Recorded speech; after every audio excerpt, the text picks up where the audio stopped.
하시기를 예수 이름으로 축복하고 환영합니다. 여러분은 찬양 어떠셨습니까? 성령께서 엄청 기름 부어주시더라고요. 그냥 옆 사람은 온데간데 없고 그냥 하나님 오직 예수를 외치는데 너무나 많은 것들을 저희들에게 부어주신 걸 보았습니다.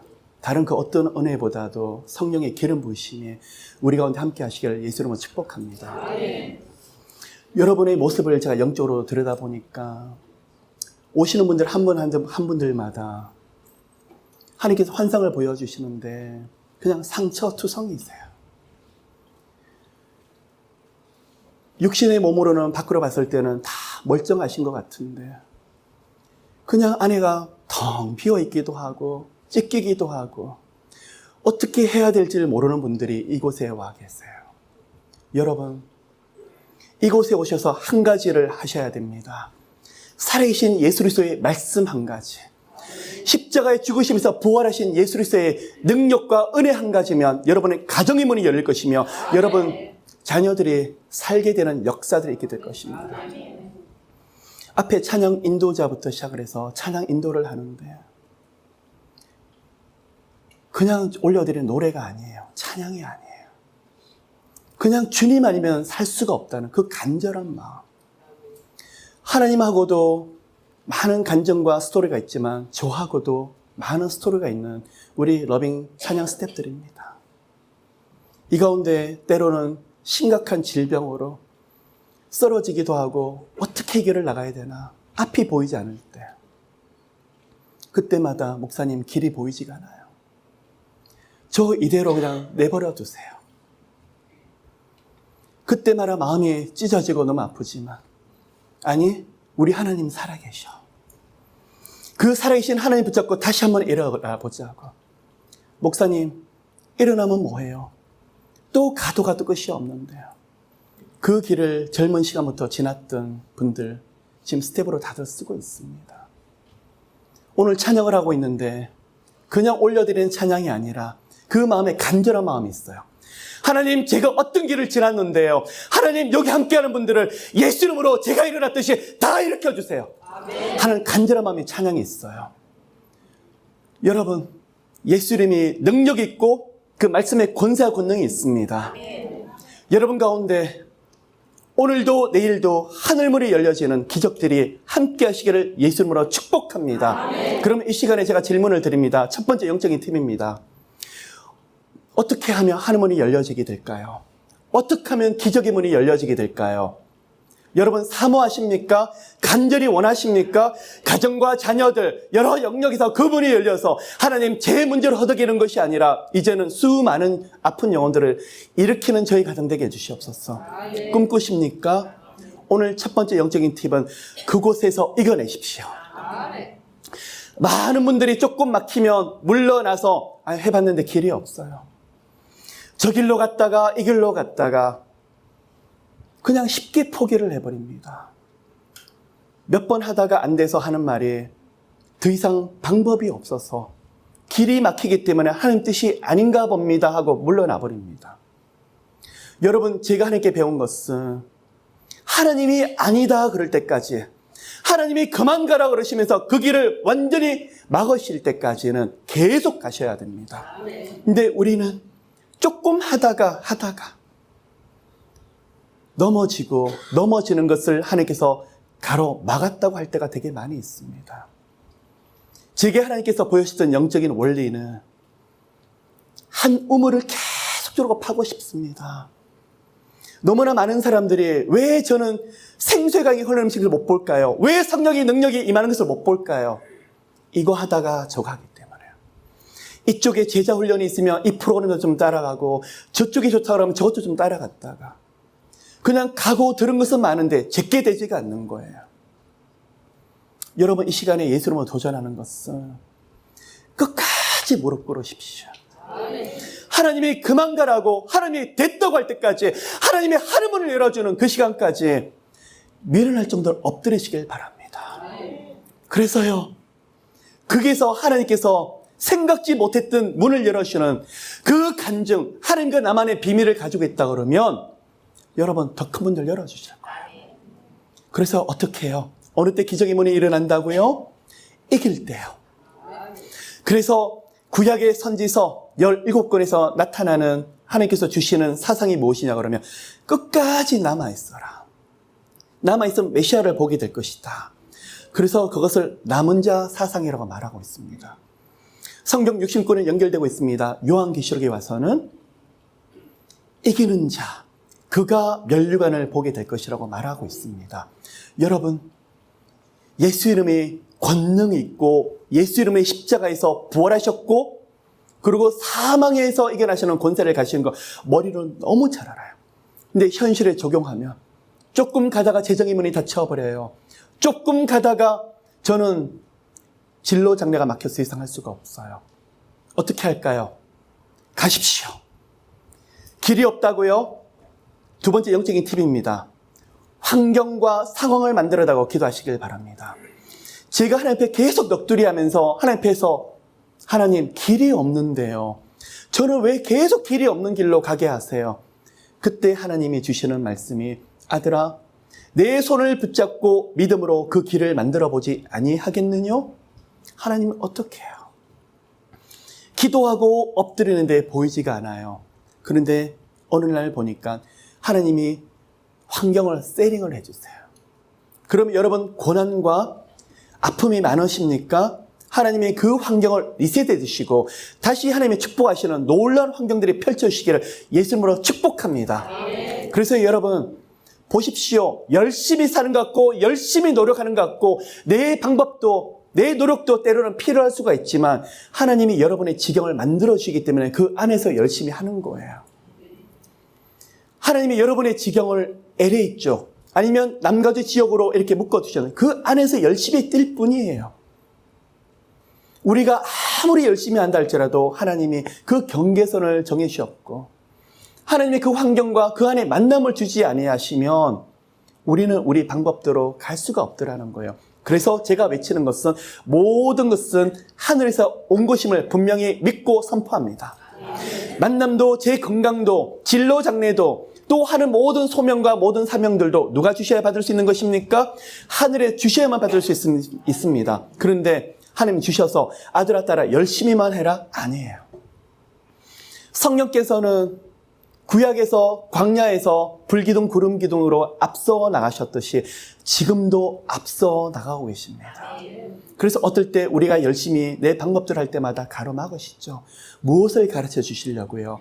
아들아 딸아 너희 힘으로 살 수 있는 것이 아니라 내가 그 환경과 상황을 만들어야 되고 너는 내가 주는 은혜 가운데서 살 뿐이노라. 그거 가르쳐 주시려고요.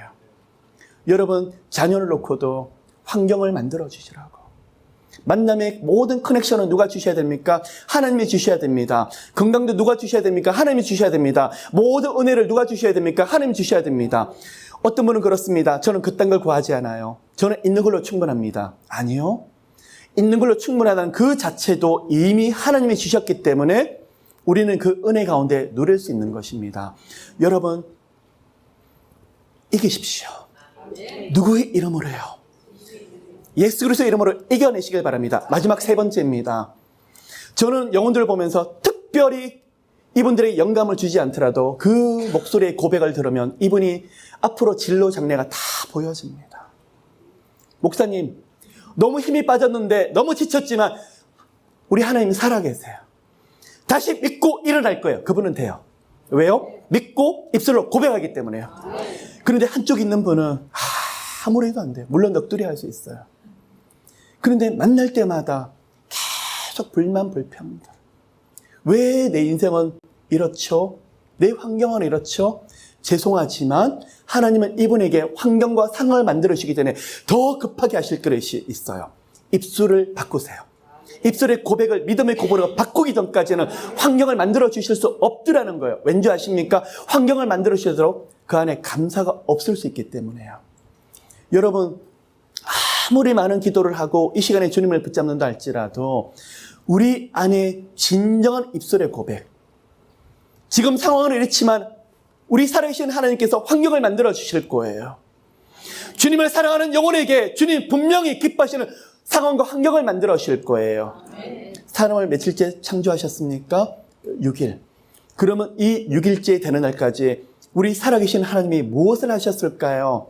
환경을 만들어주고 계셨어요. 누구를 위한 환경이었을까요? 하나님을 위한 환경이었을까요? 아니면 하나님 형상으로 만들어진 사람을 위한 환경이었을까요? 바로 우리들을 위한 환경을 만들어주고 계셨던 거예요. 똑같습니다. 오늘날도 마찬가지입니다.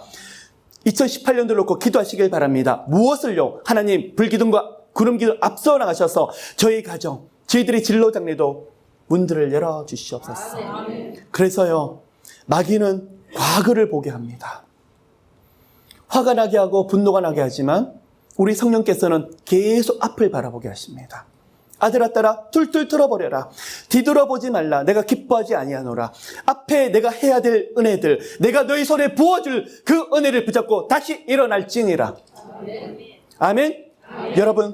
여러분의 입술의 고백이 오늘 하나님을 크게 열며 지금은 그렇지만 앞으로 5년, 10년 뒤에 엄청난 일들이 일어나시기를 예수님으로 축복합니다. 기생 라합은 여리고성에서 정탐꾼을 믿음으로 구해주었지만 그는 하나님을 두려워 마음을 해서 그냥 살려주고 도와주었지만 그의 인생이 어떻게 펼쳐질 줄 몰랐지만 그가 나중에 살몬이라는 사람과 결혼하게 되는데 그 가운데 아들을 낳게 됩니다. 보아스. 룻기서 2장을 보시면 보아스 앞에 항상 따라다니는 이름이 있습니다. 유력한 자. 보아스. 그 어머니가 누구였습니까? 기생 라합이었는데 한 세대가 가기 이전에 하나님이 집안 자체의 영적인 분위기와 축복의 분위기를 바꿔주십니다. 기생의 집안에서 유력한 가정으로 여러분 예수님을 축복합니다. 기독교 명문 가정이 되시기를, 기도의 명문 가정이 되시기를, 말씀이 살아서 움직이는 명문 가정이 되시기를 예수님으로 축복합니다. 아멘. 오늘 말씀은 사무엘상 10장, 11장 이 두 장에 걸쳐서 이제 말씀을 나누려고 합니다. 내용은요, 사무엘 선지자가 사울 왕에게 기름을 부어주는 장면이 있습니다. 그런데 사울은 지난주에 제가 말씀을 드린 대로 소심하고 두려움이 많고 그리고 자신에 대한 소명에 대한 확신이 없더라는 거예요. 그러면 하나님은 사울을 지금 부르고 계시는데 무엇으로 부르고 계십니까? 왕으로 세우기 위해서 부르고 계시는데 사울은 자신은 그럴 만한 자격이 없고 자신은 그럴 만한 실력이 없다고 계속 뒤로 물러서고 있는데 이런 사울을 하나님께서 어떻게 세워지고 계시느냐. 오늘은 소명에 대한 이야기를 먼저 나누고 싶습니다. 여러분, 많은 사람들을 만나면서 제가 듣는 이야기가 있습니다. 그리고 그 주된 질문 중에 한 가지가 하나님 뜻을 알고 싶습니다 라고 질문을 하는데 좋아요. 거기까지는 좋은데 두 번째, 너무나 많은 사람들이 권사님, 장로님부터 시작을 해서 많은 사람들이 제가 비즈니스 하다가 좀 막히니까 하시는 이야기가 신학교 가라는 거예요. 뭔가 일이 좀 안 되면 신학을 가라 그러는데 한두 분이 아니라 너무 많은 분들이 하시니까 도대체 제가 지금 잘못 가고 있는지, 근데 왠지 그 말을 듣고 안 하면 불순종하는 것처럼 보이고 본인은 소명이 없는데 이걸 가야 돼요, 말아야 돼요. 거기에 대한 질문들을 저는 참 많이 받습니다. 여러분, 신학교는요, 막힐 때 가는 것이 아니에요. 신학교는요, 정말 이 길이 아니면 안 된다고 마음이 불탈 때 가셔야 돼요. 또 밀려서 가시는 것이 아니에요. 주님 말씀이 정말 살아서 계시는데 못 견디기 때문에 가는 곳이 신학교예요.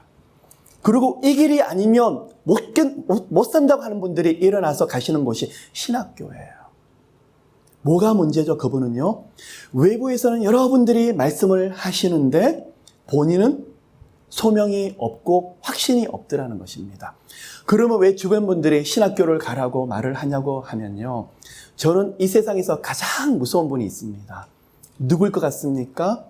책 한 권 읽으신 분이에요. 그분은 모든 사람들을 갖다가 책 한 권으로 다 적용해버려요.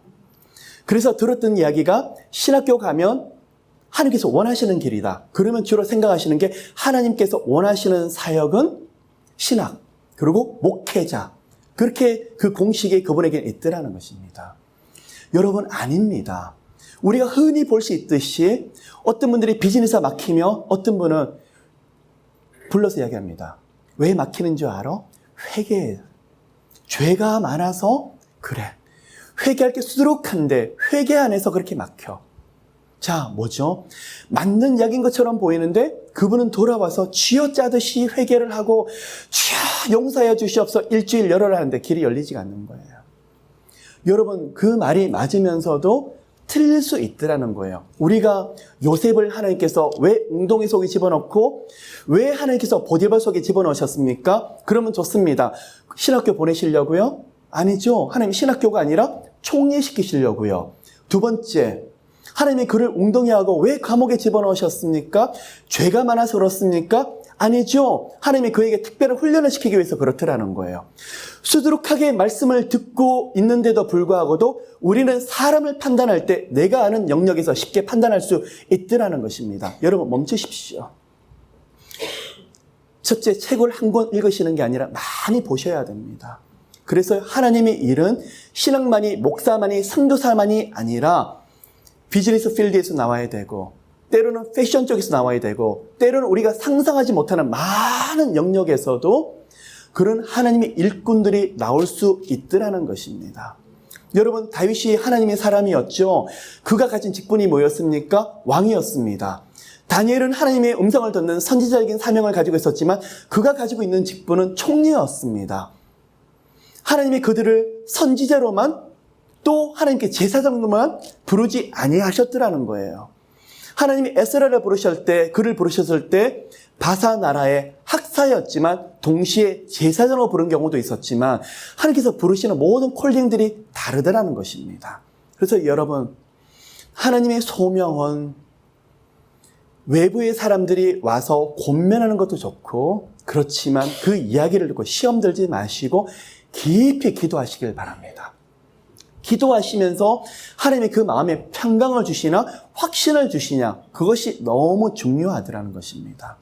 만일 여러분 마음에 확신이 없다 그러시면 조금 기도하고 기다리시길 바랍니다. 그 길로 가지 않는다고 하나님께서 벌 주시는 쫀쫀한 하나님이 아니시더라는 것입니다. 자, 오히려 저는 다르게 말씀을 드리고 싶습니다. 여러분 영역에서 많이 막히신다고요? 그러면 그 길을 계속 가시면서 무엇을요? 예수 이름으로 이겨내십시오. 이 공간에서 하다가 안 되면 우리는 이곳을 떠나서 다른 곳으로 가려고 하는데 아닙니다. 이곳에서 승리하시고 이곳에서 모든 것을 브레이크 스루 할 수 있는 사람이 다른 곳에서 그 문을 열 수 있더라는 것입니다. 그래서 여러분 비즈니스에 대해서 하나님이 콜링을 주셨다 그러시면 언젠가는 선교사로 나가신다 그러면 여러분 이곳에서 비즈니스로 하나님의 영광이 크게 드러나신 여러분 되시기를 축복합니다. 그래서요 그것을 일으키고 나서 하나님이 어느 날 되었다. 그때 모든 것을 내놓고 가시라는 것입니다. 만일 안 되들 가시면 여러분 죄송하지만 그쪽 가서도 막힐 수 있는 경우의 수가 훨씬 더 많더라는 것입니다. 그러면 볼까요? 사울을 부르는 콜링에 대해서 우리가 살펴보기 이전에 또 한 가지 제가 살펴볼 게 있습니다. 예레미야를 부르시는 콜링과 이사야를 부르시는 선지자를 부르시는 콜링을 우리가 보았었을 때 이 두 사람의 선지자의 반응이 극과 극입니다. 이사야 6장을 보시면 이사야는 주여 내가 여기 있사오니 나를 보내소서라고 하는 그 장면을 기억을 하십니다. 그런데 예레미야 1장을 들여다보시면 나는 아이라 나는 말할 줄을 알지 못하겠나이다. 여러분 제가 질문을 합니다. 예레미야 선지자와 이사야 선지자 누가 더 믿음이 좋은 것 같습니까? 표면적으로 보았을 때 이사야 선지자가 나를 보내소서 하니까 훨씬 더 믿음이 좋은 것처럼 보이지만 그렇지 않아요. 왜 그러냐 그러면 예레미야는 남유다 말기에서 시대적인 상황을 바라보면서 하나님의 그를 부르는 것을 알았지만 너무나 정치적으로 타락하고 왕은 타락하고 이 시대에서 자기가 할 수 있는 게 무엇일까? 내가 하나님께 사명을 받더라도 나는 너무 무능한 자인 것처럼 보이기 때문에 하나님 앞에 올려드리는 고백이었던 거예요. 탄식하며 올려드렸던 고백이었던 거예요. 그러면 예레미야는 나는 못 가겠습니다 라고 말하는 것이 아니라 그 시대를 바라보면서 너무 마음이 아픈데, 여러분 잘 아시는 요시야 왕, 그리고 그의 아들 요아야스, 요아킴, 요아긴, 시드기야, 그런 마지막 이 4명의 왕들은 말할 수 없을 정도로 타락했고 시대상으로 말할 수 없을 정도로 어두웠더라는 거예요. 그때 예레미야가 사역하는데 눈물의 선지자들라는 것입니다. 그러면 이것을 너무나 잘 알기 때문에 하나님 어떻게 해요? 그가 탄식하며 나를 놓고 중보에 있기 때문에 그런 고백들이 나올 수 있다는 것입니다. 그러면 예레미야가 본 것은 시대의 아픔을 바라보았고 하나님의 마음을 보았기 때문에 그 고백을 할 수 있는 것이었는데, 이사야 선지자를 하나님께서 부르실 때 우시야 왕이 죽던 해라고 나오고 있습니다. 우시야와 그리고 북이스라엘의 여로보암 2세는요, 솔로몬 이후로 가장 부유하고 가장 나라가 잘 살았던 시대였어요. 그러면 하나님께서 이사야 선지자를 왜 부르셨을까요? 예레미야를 부르실 때와 시대상이 너무나 다르더라는 거예요. 성직자가 부패하고 너무 잘 살던 시대에 하나님 믿는 사람들이 영적으로 타락하고 있을 때 이사야 선지자를 하나님께서 콜링하고 있는데, 이 시대에 하나님이 너희들이 나라를 바라보면서, 그때 시대는요 모든 사람들이 집만 가지고 있는 것이 아니라 별장을 이곳에 저곳에 좋은 곳에 다 가지고 있을 만큼, 그냥 배만 가지고 있는 것이 아니라 이곳저곳에서 요트도 있고 크루즈도 가지고 있을 만큼 그 정도로 부유한 시대가 바로 우시야 시대였더라는 것입니다. 그때 이사야를 하나님 부르시는데 하나님 환상을 통해서 보여주시는데 뭘 보이시냐 그러면, 천상에 하나님이 앉아 계시는데 옆에 스랍들이 날갯짓을 하는 것을 바라보면서 그 앞에서 천상에 올려드린 예배 가운데서 이사야 선지자가 그 앞에서 너무 하나님의 영광 앞에서 무릎을 꿇는 장면이 나와요. 그럼 하나님이 이사야를 왜 부르실까요? 너희들이 나라가 아무리 부유하고 잘 산다고 할지라도 정말 눈을 돌려서 포커스를 맞춰야 될 게 있는데, 이 땅의 영화로운 것은 아무것도 아니에요. 천상에서 올려드리는 그 영광, 하나님의 보좌를 바라보게 되면 이 땅은 다 배설물로 여기게 되노라 하는 것이 바로 이사야 선지자를 부르시는 콜링이었어요. 그럼 이사야는 그 영광 앞에서 굴복하면서 주여 내가 여기 있나이다 하면서 주님 나를 사용해 주시옵소서 하며 나아갔더라는 것입니다. 여러분, 사울에 대한 콜링을 전하기 이전에 여러분의 가정과 여러분의 자녀들 또한 여러분 또한 마찬가지입니다. 어떤 콜링이 있느냐 하기 전에 그 콜링에서 반드시 따라와야 되는 것이 있어요. 이 땅을 바라보는 것이 아니라 천상에서 예배의 그 감격을 가질 수 있다 그러면 고백이 흘러나와요. 이 세상에 아무도 모르는 나와 하나님 안에 비밀이 있다 그러면 주여 내가 여기 있나이다 나를 보내소서라는 고백이 나올 수밖에 없더라는 거예요. 그러면 여러분, 내가 신학을 해야 될까요? 말아야 될까요? 거기에 대한 질문은 이제 답하지 아니하겠습니다. 그 전에 보아야 될 게 있더라는 거예요. 천상의 예배 감격이더라는 거예요.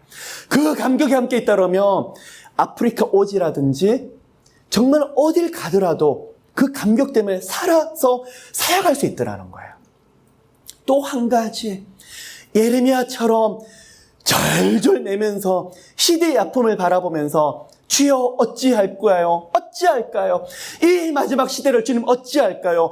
나는 아이인데 나는 할 수 있는 것이 없습니다. 눈물로 기도했더니 예레미야야 너는 아이라 하지 말라. 내가 너를 통해서 말하겠노라.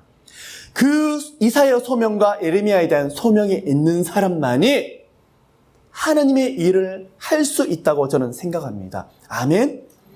여러분, 그럼 무엇일까요? 비즈니스든 그 어떤 삶의 영역이든 괜찮아요. 만약에 하늘의 영광을 경험하지 못하면 하나님의 일이라고 말을 하지만 비즈니스를 하면서 돈이 먼저 앞설 수 있어요.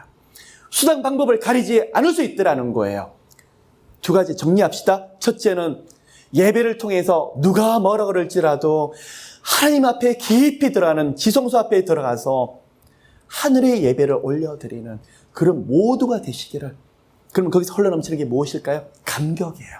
감동이에요. 여러분, 기도했다? 아니면 예배 드렸다? 그것이 중요한 것이 아니라 예배드리고 기도하고 말씀을 들었는데 나와서 살았다. 내가 다시 일어날 힘을 얻었노라. 내가 다시 하나님 붙잡고 내가 앞에 나가고 있노라. 그러면 진정한 예배예요. 그게 바로 천상의 예배예요. 시대의 아픔을 바라보면서 절절 매면서 하나님 저의 자녀들 어떡합니까? 제 뱃속에서 낳았지만 제 아들, 딸이 아니라 하나님의 아들, 딸입니다. 어떻게 하면 좋겠습니까? 내 힘으로 할 수가 없는데요. 절절 매고 있는데 딸아 너의 아들이 아니노라. 내 아들이라. 내가 그를 통해서 말할 것입니다. 그럼 에레미야의 소명을 통해서 배울 수 있는 것은 하나님 앞에서 애통해하는 마음, 절절 매는 그 마음, 이 두 가지 소명에 대한 마음만 있으시면요, 그 어느 필드를 가더라도, 그 어느 영역을 가더라도 하나님 이 사람은요 쓰러지는데 다시 일어나요. 7번 쓰러지는데 맞아, 그 예배 홀로 드리는데 감격이 있는데 다시 일어나 버리는 거예요. 애통해하는 마음으로 하나님 맞아요, 내가 이렇게 힘들지만 우리 하나님은 얼마나 마음이 아프실까 절절 매는데 성령의 역사가 거기서 일어나는 거예요.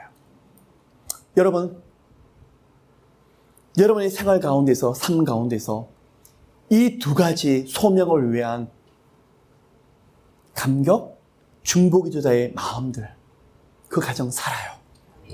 진로장에 큰 문이 열릴 거예요. 이 마음 주시려고 하나님이 훈련시키시는 거예요. 우리가 이 두 가지를 붙잡고 오늘 예배에 크게 성공하시는 모두가 되시기를, 이 두 가지의 소명에 대한 마음이 있으면 모든 것들은 다 따라올 거예요. 여러분이 붙잡지 않더라도 하늘의 자원이 여러분을 따라다니는 그런 인생들 되실 것입니다. 축복합니다. 그런데 4월 동안 사명에 대한, 소명에 대한 확신이 없으니까 사무엘이 3가지를 보여주세요. 사울에게 하는 말이 뭐냐 그러면, 첫 번째 10장 2절에 셀사에 있는 라헬, 야곱의 아내였죠. 그의 묘지 앞에서 어떤 사람을 만나게 될 건데, 네가 잃어버렸던 암나귀를 찾았다고 하는 그 이야기를 듣게 될 것이며, 너의 아비가 너를 못 찾아서 걱정하고 있노라 하는 것을 듣게 될 것이라는 것. 두 번째, 다볼 상수리 나무에 가는데 그곳에서 베델에 올라가서 예배를 드리는 3명의 순례자를 만나는데 그 사람이 사울 노에게 떡 2덩이를 주게 될 것이라는 것. 세 번째는 하나님의 신이 임해서 너도 모르게 예언을 하게 될 것이라고 사무엘이 사울에게 지금 말하고 있는 장면이 있어요. 지금 그런 배경이 어떤 배경이냐 그러면, 사울은 사무엘을 통해서 분명히 왕이 될 것이라는 것을 들었고, 하나님이 너를 왕으로 세우셔서 블레셋으로부터 나라를 구원할 것이라는 말을 분명히 들었지만 아직 확신이 없는 시간이었어요. 그때 하나님이 사울아, 내가 분명히 말을 했는데 어찌하여 믿음이 없느냐 책망하지 아니하시고, 하나님께서는요 외적으로 내적으로 확신을 가지도록 그에게 보여주고 계시더라는 거예요. 그래서 보여주시면서 이 3가지를 주면서 사울을 하나님께서 경험시키고 계시더라는 것입니다. 여러분 적용합시다. 여러분이 걸어가는 길에서 확신이 없으시다, 뭘 해야 될지 모르겠다, 이처럼 기도하시길 바랍니다. 하나님을 테스트하시라는 이야기가 아니라 진짜 하나님이 살아계시나 안 계시나, 그거는 테스트예요. 지금 제가 말씀드리는 것은 컨펌이에요. 하나님 어느 길로 갈까요? 어떤 길로 갈까요? 하나님 무엇을 해야 됩니까? 물어보고 또 물어보세요. 너는 내게 부르짖으라. 내가 내게 응답하겠고 내가 알지 못하는 크고 비밀한 일을 내게 보이리라. 예레미야 33장 3절에 있는 말씀입니다. 자, 조건이 뭐였죠? 너는 내게 부르짖으라. 자, 우리는 부르짖으면 하나님께서는요 내가 알지 못하는 크고 비밀한 일을 어떻게 해요? 보여주리라. 아들, 딸에 대해서도 동일합니다. 가정의 진로 장려도 동일합니다. 이것은 국가와 민족도 동일합니다. 우리가 할 것은 부르짖으면 우리 하나님께서 보여주시더라는 거예요. 마찬가지입니다. 사무엘이 기도하면서 사울에게 하나님, 그에게 왕의 소명을 보여주시옵소서 했더니 하나님께서는 이 사울을 경험시키며 체험시키고 계시더라는 것입니다. 여러분 마찬가지입니다. 우리가 귀로 듣는 하나님, 때로는 눈으로 보고 체험할 수 있는 것이 필요합니다. 하나님께서는요, 말씀이 능력이 있지만 지금 제가 말씀을 드리는 것은 말씀을 수두룩하게 경험시키실 때가 많더라는 것입니다. 그 근거가 어디 있습니까? 예레미야 33장 3절 말씀을 붙잡고 기도하시길 바랍니다. 하나님, 약속하셨죠. 부르짖으면 내가 알지 못하는 크고 비밀한 일을 보여주신다고 말씀하셨죠. 보여주세요. 근거가 예레미야 33장이더라는 것입니다. 오늘 만약에 사무엘상 10장에서 근거를 찾으신다 그러면 하나님, 사울에게 이렇게 체험했듯이 저도 똑같이 하나님 보여주세요. 제 믿음이 적은 것을 용서해 주시옵시고 저도 이 살아있는 말씀을 경험하게 해주세요. 여러분 놀랍습니다. 말씀을 하나님께서 경험시키시고 말씀을 체험시키기 놀랍습니다. 때때로 하나님이 은사를 통해서 여러분을 경험시킬 때가 있습니다. 하나님의 심령 기도를 통해서 아니면 여러분만이 아는 비밀을 통해서 말씀하실 은사들이 있을 수 있습니다. 때로는 질병도 고치시면서 신유가 임할 때가 있습니다. 때로는 하나님께서 예언을 주실 때도 있습니다. 왜 주실까요? 여러분 그것을 통해서 듣고 기뻐하고 어떨 때는 하나님 나한테 이런 약속을 주셨다. 우리가 연약해서 쓰러지는 경우가 너무 많으니까. 이런 은혜를 통해서 어디로 돌아가게 하시려고요? 말씀으로 돌아가게 하시려고. 때로는 하나님이 은사를 주시지만 은사를 통해서 경험하시고 그 은혜를 경험하셨다. 하나님이 우리로 하여금 힘주시려고, 위로하시려고, 확신하게 하시려고. 그런데 어디로 돌아가야 됩니까? 말씀 붙잡고 다시 일으켜 주시려고요. 사울도 마찬가지였습니다. 그런데요, 첫 번째 잃어버린 나귀를 찾을 뿐만 아니라 두 번째가 뭐였습니까? 배들로 올라가는 순례자를 만나는데 이 세 명을 만나는데 떡 두 덩이를 주더라는 것입니다. 누구에게요? 사울에게요. 지금 사울은 왕으로 기름 부으심을 받았는데 마치 이 세 명은 자신들이 뭘 하고 있는지를 모르지만 뭐처럼 보입니까? 동방박사. 어린 아기 예수에게 향유와 황금과 몰약을 가져가서 예물로 드리듯이 지금 세 명이 사울에게 왕으로서 떡 두 덩이를 가지고 확신을 시켜주고 있더라는 것입니다. 무엇입니까? 이 세 명은 모르고 있었지만 사울도 모르고 있었지만 하나님이 그 환경을 세팅해 주면서 그것을 경험하게 하시더라는 것입니다. 마지막 중요한 세 번째 컨펌이 있습니다. 하나님이 사울에게 보여주시는 것은 아들아, 너 마음 잘 알고 있다. 왕으로서 실력이 부족하고 담담이 부족한 것이 알고 있다. 그런데 그 소명을 주시는 이유는 나 요한으로 보여주시는 거예요. 그래서 하나님의 방법이 무엇이죠? 사울아, 네가 왕의 노릇을 하는 것이 아니라 왕으로서 그 임무를 수행하는 것이 아니라 내가 기름 부어줘야 돼. 그것이에요. 그럼 여러분 정리를 해볼까요? 하나님 여러분에게 소명을 주시고 가정의 사명을 주신다고요? 여러분 못해요. 하나님 여러분 기대하시는 거 아니에요. 제가 이런 대학 나왔어요. 이렇게 많이 공부했어요. 이렇게 준비했어요. 죄송하지만 그것은 베이직일 뿐이에요. 하나님의 일은요, 성령께서 하세요. 그래서 사울에게 하나님이 무엇을 주셨습니까? 6절, 내게는 여호와의 신이 크게 임하리니 너도 그들과 함께 예언을 하고 변하여 새 사람이 되니라.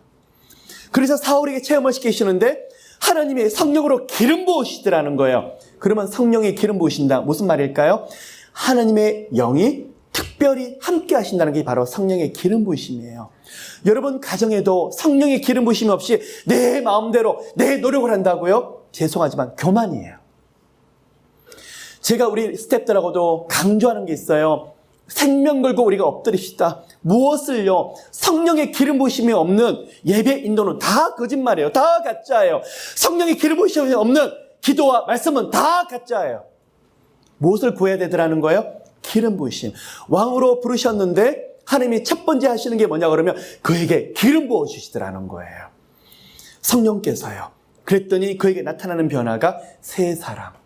그러면 여기서 예수 그리스도를 만났을 때처럼 중생, 거듭나고 그 의미보다는 왕으로서 임무를 수행할 수 있는 담대함, 그리고 하나님에 대한 확신, 배짱을 주고 있는데 새 사람이 되게 하더라는 거예요.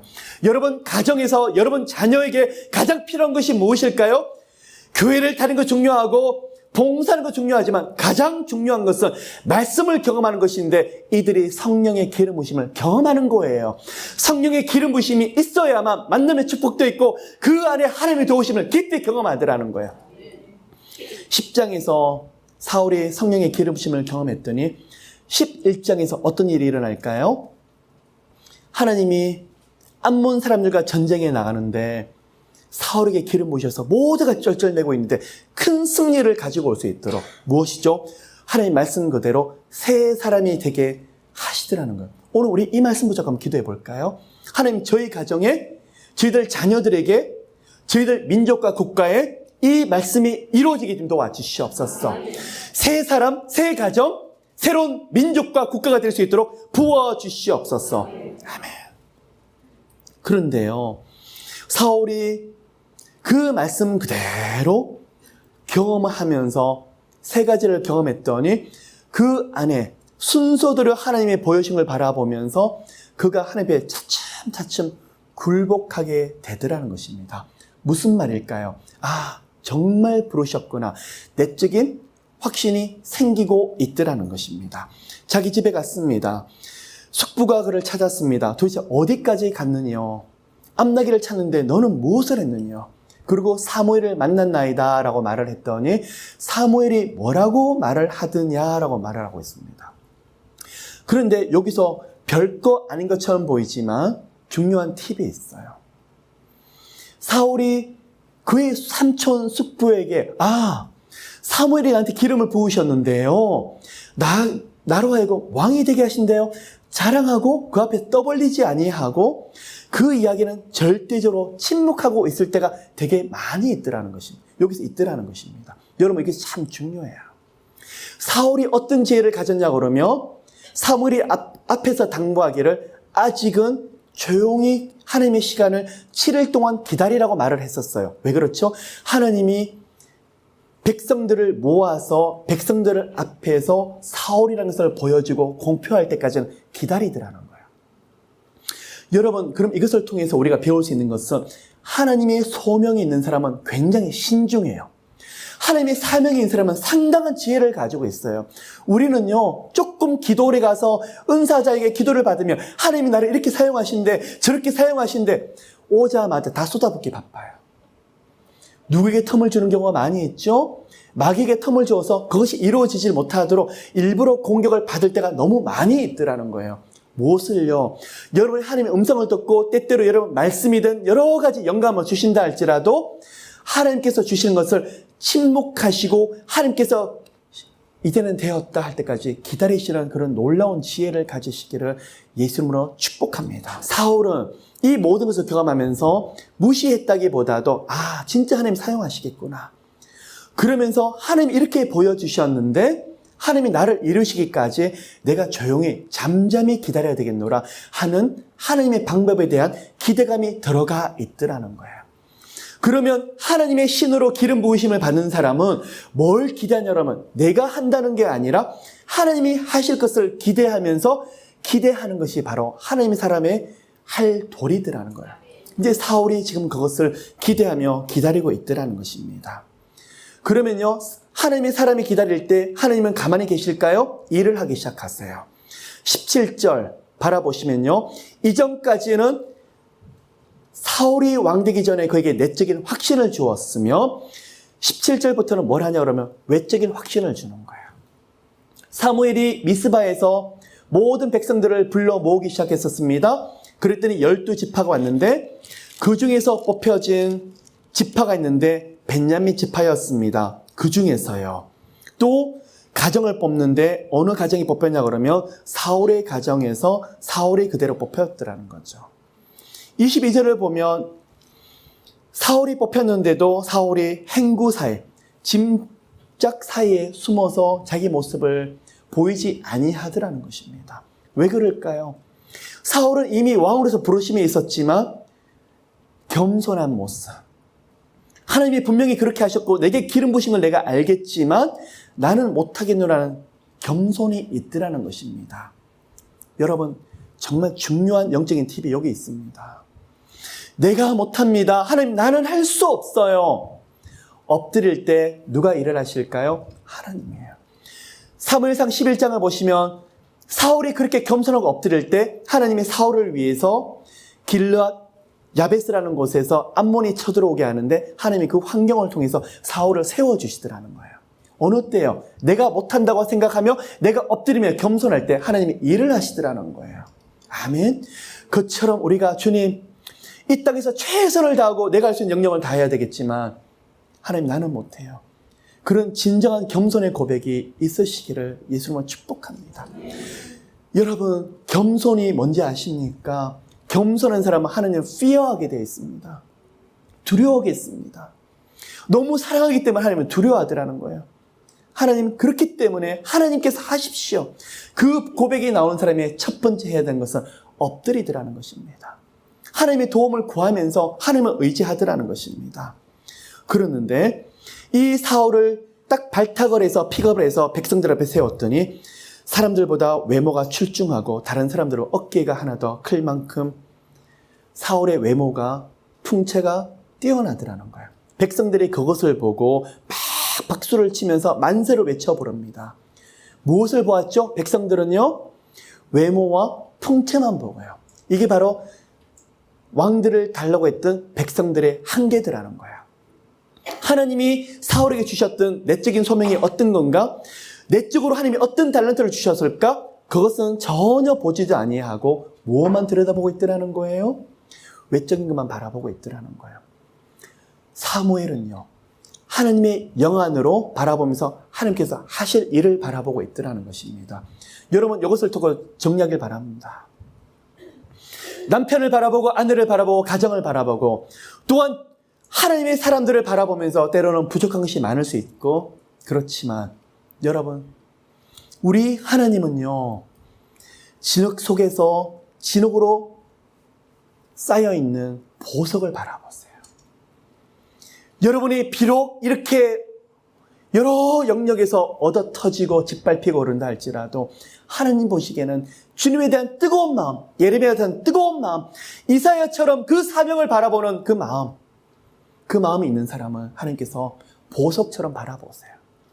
어느 순간에 진흙들을 다 씻겨주시고 여러분 가정을 끄집어내서 무엇을요? 하나님의 픽업하시는데 여러분 통해서 하나님의 나라가, 하나님의 영광이 크게 빛이 나는 그런 시간들 되시기를 예수님으로 축복합니다. 그런데요, 이런 사울을 한쪽에서는 열광을 했지만 한쪽에서는 아직 못마땅해서 아직 사울을 왕으로 인정하지 못하고 있더라는 거예요. 그런데 이때 사울이 가졌던 지혜가 무엇이냐 그러면 비록 왕으로서 인정을 받았지만 백성들을 모아서 자기를 반대하는 사람들을 전쟁하며 싸움하려고 하지 아니하고 또 하나님을 기다리더라는 것입니다. 그 장면이 11장에서 지금 나오고 있는데 하나님께서 상황을 만들어주세요. 환경을 만들어주세요. 어느 날 암몬 사람들이 길르앗 야베스라는 곳을 지금 쳐들어왔는데 길르앗 야베스는 싸움할 생각도 하지 않고 벌써 항복을 하고 있는데 암몬 사람들이 하는 말이 너희들 오른쪽 눈을 다 빼버리면 그때서 내가 너희들과 내 종으로 받아주겠노라. 왜 오른쪽 눈일까요? 왼쪽은요, 방패를 들고 있었기 때문에 주로 전쟁을 할 때 어느 눈으로 쳐다볼까요? 오른쪽 눈으로 쳐다보죠. 용서가 오른쪽 눈이 뽑힌다 그러면 앞을 바라볼 수 없더라는 거예요. 그래서 전쟁에 나가지 못할 만큼 무기력하게 만들어주고 있는데 이들이 일주일 동안 우리에게 시간을 좀 달라 그래서 이스라엘 백성들에게 도움을 청하려고 지금 보내고 있는데 사람들을 전령은 보내고 있는데 그 중에 하나가 지금 누구에게 보내고 있냐 그러면 기브아에 있는 사울에게 벤야민 땅 기브아에 머물고 있는 사울에게 도움을 청하고 있다는 것입니다. 그럼 여기서 잠깐 퍼즐을 누를게요. 여러분 기억하십니까? 사사기 19장을 할 때 어떤 사건이 있었냐 그러면 레위 사람의 첩으로 인해 가지고 벤야민 땅에서 기브아에서 일어난 일을 기억을 하십니까? 그리고 그 일로 인해서 이스라엘 모든 지파들과 전쟁을 했는데 베냐민 사람이 600명만 남고 모두가 전면할 정도로 베냐민이 어려워졌죠. 그러면 그때 이스라엘 모든 지파들이 나와서 베냐민 지파와 전쟁을 하는데 한 족속만 나오지 아니했어요. 이 족속이 누구냐 그러면 길르앗 야베스라는 곳이에요. 그래서 그때 이스라엘 사람들이 베냐민을 치고 그 다음에 누구를 치냐 그러면 길르앗 땅으로 가서 이 야베스 족속을 다 치고 그리고 남아있는 처자들을 강제로 베냐민 사람과 남자들과 결혼시키는 장면이 앞에서 나와요. 그러면 이들 베냐민 지파와 길르앗 야베스는요 서로 혼인을 맺을 정도로 굉장히 밀접한 관계가 있었겠죠. 그런데 베냐민이 한쪽으로는 신세를 지고 있는 그런 족속이고 됐습니다. 아니나 다를까 나중에 사울이 총 7번에 걸쳐서 전쟁을 하고 있는데 지금은 몇 번째 전쟁일까요? 첫 번째 전쟁이었고 마지막 전쟁이 블레셋 사람과 길보아 산에서 전쟁을 하다가 패배를 해서 죽습니다. 아들 요나단과 함께요. 이들의 시체를 건져다가 매장시켜준 사람이 족속이 누구였냐 그러면 지금 길르앗 야베스라는 곳에서 그 족속들이 와서 매장을 시켜주고 그러면 밀접한 관계라는 걸 우리가 알 수 있겠죠. 사울의 기브아가 그 이야기를 듣습니다. 그런데 이야기를 들을 때 사울이 뭐라고 했었냐 그러면 농사를 짓다가 거기서 소를 몰고 오다가 그 이야기를 듣더라는 거예요. 사울이 뭐냐 그러면 겸손이더라는 거예요. 왕으로 자기가 나서기 위해서 나가는 것이 아니라 여전히 기다리고 있더라는 거예요. 하나님께서 세우시겠지. 그런데 이 말을 듣는 순간 11장 6절입니다. 하나님이 신에게 크게 감동되며 아멘? 여러분의 진로 장래에 하나님이 무엇을 부어주셔야 된다고요? 하나님의 신이 여러분 가운데 크게 부어주셔야 돼요. 그런데 사울이 온 이스라엘 백성들을 소집했는데 그전에는 다들 두려워서 그리고 네가 무슨 왕이야 그랬는데 하나님이 이 시간에 사울을 사로잡아서 기름 부으셨더니 온 이스라엘 백성들이 벌벌 떨면서 그 말에 순종하더라는 거예요. 신에게 기름 부어줬는데 7절에 여호와의 두려움이 백성에게 임하매 사울에게 기름 부어줬는데 누구에게 두려움이 임하더라는 거예요? 온 백성들이 임하더라는 거예요. 바로 이거예요. 그랬더니 모든 족속에서 용사들이 모이게 되는데 그 숫자가 30만 명의 사람들이 모여와서 전쟁을 지금 하고 있는데 길르앗 야베스 사람들과 전쟁을 새벽부터 해가 뜨거울 때까지 전쟁을 하고 있는데 길르앗 야베스 사람들이 다 전멸되어 버린 장면이 11장에서 나오고 있더라는 것입니다. 그러면 좋습니다. 길르앗 야베스를 침략했던 암몬 그들은 자기들 욕심대로 침략을 했지만 하나님이 이 상황을 이용해 주셔서 누구를 왕으로 세우고 계시더라는 거예요? 사울을 왕으로 세우고 계시더라는 거예요. 여러분 마지막으로 이제 정리하고 말씀을 마무리하도록 하겠습니다. 하나님은 사용할 사람을 반드시 사용하시는데 생각지도 못했던 만남, 생각지도 못했던 상황을 만들어서 그 사람을 사용하세요. 내가 이거 해야지 생각하지만 하나님께서 그거 사용하지 아니하시고 전혀 뜻밖의 일을 일으키셔서 사용하시는 경우가 너무 많이 있더라는 거예요. 자, 암몬이 길르앗 야베스를 쳐들어왔는데 이것은 사울은 전혀 모르고 있었어요. 그때 쳐들어왔을 때 사울은 했던 것이 무엇이었죠? 밭에 가서 소를 몰고 가서 밭갈이하고 왔을 뿐이에요. 그런데 하나님이 세우시려고 했더니 이 상황을 이용하셔서 누구를 결국 세우고 계시더라는 것입니까? 사울을 세우고 계시더라는 것입니다. 제가 영적인 팁에서 말씀을 두 번째 드렸던 게 무엇일까요? 바로 이거예요. 하나님이 환경과 상황을 만들어 주셔야 돼요. 그랬더니 11장 12절에 백성이 사무엘에게 이르되 사울이 어찌 우리를 다스리겠냐 한 자가 누구니이까 그들을 끌어내소서 우리가 죽이겠나이다. 이전에는 반대했던 이전에는 반발했던 사람들이 어떻게 해요? 이제는 사울의 왕권을 인정하고 더 세워주시더라는 거예요. 아멘? 여러분 가정 중에서 이 말씀들이 임하게 되시기를 예수님은 축복합니다. 그럼 우리가 국가와 민족을 놓고 기도할 때요. 미스박에서 했던 구국 기도 운동 일어나야 됩니다. 또한 저희들 민족과 국가에 하나님께서 기름 부으셔야 됩니다. 그래서 하나님이 저희 민족에 기회를 주셔야 돼요. 또한 여러분 나갈 진로 장래를 모르신다고요? 어떻게 해야 될지 모르신다고요? 하나님이 기름 부으셔서 여러분 모두를 세워주시는데 이처럼 환경과 상황을 만들어주시는 모두가 되시기를 예수 이름으로 축복합니다.